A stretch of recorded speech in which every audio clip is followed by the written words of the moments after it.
안녕하세요. 아크성형외과 대표원장 권순범입니다. 오늘은 이중턱의 원인 및 수술 방법에 대해서 같이 알아보도록 하겠습니다. 이중턱이 생기는 이유는 너무 많죠. 당연히 이중턱이 없던 사람도 살이 찌는 경우에는 없던 이중턱이 생기겠죠. 아크성형외과 같은 경우에는 윤곽 수술을 하시는 분들이 또 많이 오기 때문에 이중턱을 볼 때는 무턱을 가지고 있는 분들, 골격적으로 이중턱이 훨씬 더 심해 보일 수밖에 없는 그런 분들이 아무래도 좀 많은 것 같아요. 말 그대로 지방 흡입은, 우리가 지방 흡입이라는 건 대부분의 경우에는 굉장히 피부 표면에 가까운 피하 지방이라고 그러죠.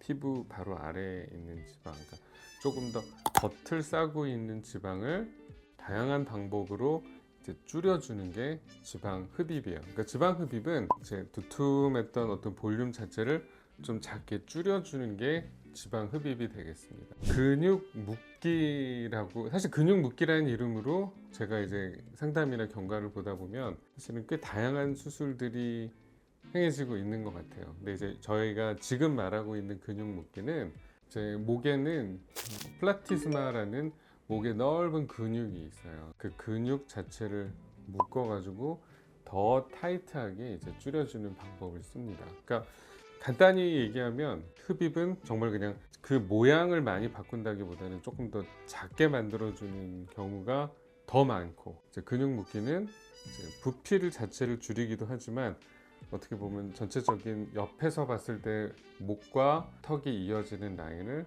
다르게 바꿔주기 위해서 그렇게 다른 두 가지 수술을 동시에 또는 따로 진행을 하게 됩니다. 꼭 같이 해야 되는 건 아니에요. 그러니까 옆에서 봤을 때 턱에서 목이 이제 이루는 그 각도가 적당히 있지만 정말 이렇게 볼록 튀어나온 지방 덩어리가 문제일 경우에는 단독으로 흡입만 하는 경우도 있고, 물론 목에 살이 많지만 옆에서 봤을 때 그냥 아주 무디게 턱 끝에서 목까지 그냥 이어지는 경우다, 저처럼. 그런 경우에는 이제 근육 묶기를 해서 조금 더 예쁜 각도를 만들어주는 게 보기가 더 좋을 거기 때문에 그런 경우에는 또 같이 하고, 그렇게 차이가 있습니다.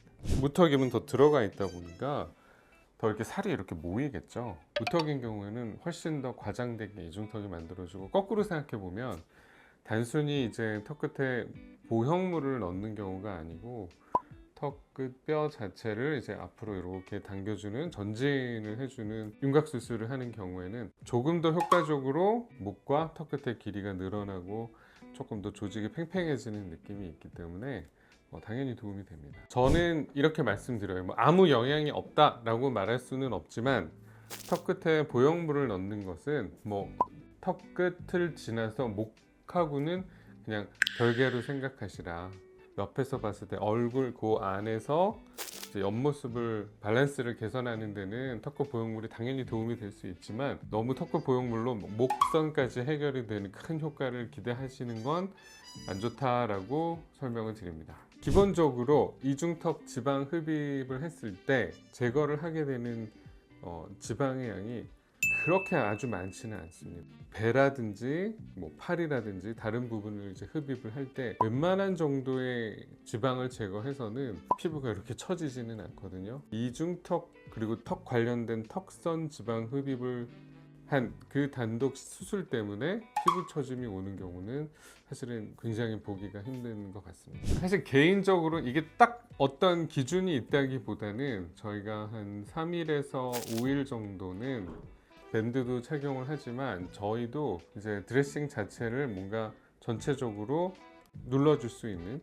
그런 종류의 드레싱을 해서 관리를 해요. 그러니까 그 이유는 그럼 피부가 그 제거한 지방 밑에 있는 살과 어떤 빈 공간, 다른 것들이 찰 수 있는 공간이 없도록 아주 밀착을, 압박을 잘 해서 그게 딱 그 모양대로 초반에 이제 달라붙을 수 있게 도와줘야 되거든요. 그래서 그 이후에 이제 실밥을 풀고 나서라든지 그런 경우에는 저는 보통 그 하루 종일 압박 밴드를 현실적으로 하기는 힘들기 때문에 가능한 집에 있는 시간에는 그래도 열심히 밴드를 착용하실 것을 추천을 드립니다.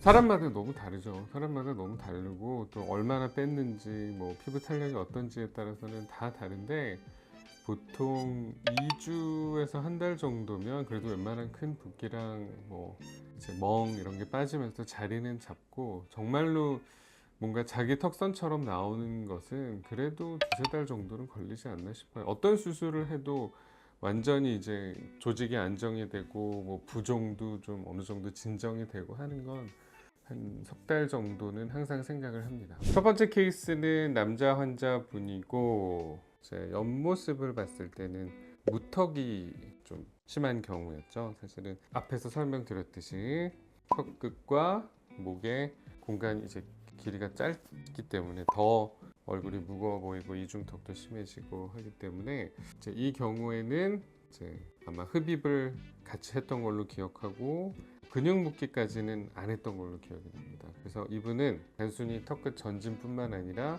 본인 얼굴의 밸런스를 위해서 턱끝 길이도 조금 더 늘리고 싶어하는 그런 경우였거든요. 그래서 턱끝이 앞으로 나오고 길이감도 좀 생기고 하니까, 그리고 동시에 흡입을 해서 이제 볼륨 자체를 줄여드렸더니 상당히 옆모습이 많이 이제 달라진 그런 경우가 되겠습니다. 두 번째 케이스는 아예 좀 이제 백인 환자분으로, 이분도 사실은 처음에는 본인이 무턱인 것 같다라고 해서 오셨고, 윤곽 수술이 본인이 필요한 경우냐라고 찾아오셨던 걸로 기억을 해요. 근데 지금 이제 옆모습에서 보시면 사실 턱끝 자체가 코나 입에 비해서 이렇게 뭐 심하게 뒤로 들어가 있든지 하는 경우는 아니고, 유독 목에 지방이 좀 모여 있고 근육 자체도 많이 좀 느슨해져 있는 경우. 그래서 지방 흡입을 하고 이제 근육 묶기를 같이 한 케이스입니다. 아까 말씀드렸듯이 목에 있는 근육 자체를 타이트하게 모아줘서 더 이렇게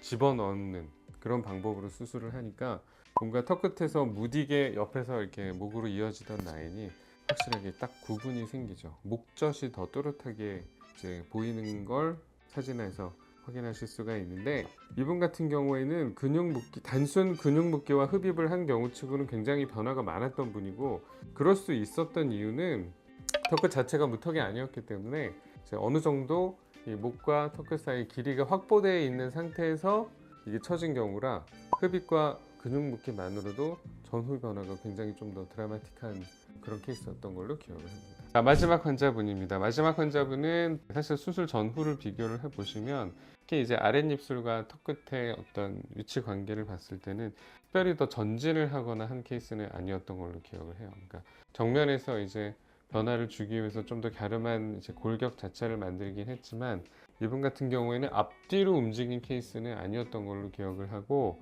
이제 주로 흡입이 많이 이제 진행이 된 그런 케이스가 되겠습니다. 그래서 이제 목 부분이라든지 전체적인 턱선 그리고 볼 부분까지 같이 이제 흡입을 해서, 어떻게 보면 전체적으로 어떤 라인을 좀 더 이제 부각이 되도록 얼굴의 라인이 그렇게 흡입 위주로 진행을 한 케이스고, 전후 변화가 그래도 상당히 많이 달라진 그런 케이스가 되겠습니다. 그래서 이제 뭐 모든 수술과 시술이 그렇지만 사실은 이중턱이라는 이름 하나로 모든 게 설명이 되지는 않아요. 그래서 본인이 어떤 상태인지를 원인에 맞춰서 이제 파악을 하고 각각의 케이스에 좀 최적화된 그런 수술 방법을 결정하시는 게 저는 가장 중요하고, 또 그래야 좋은 결과가 나올 수 있다고 생각을 합니다.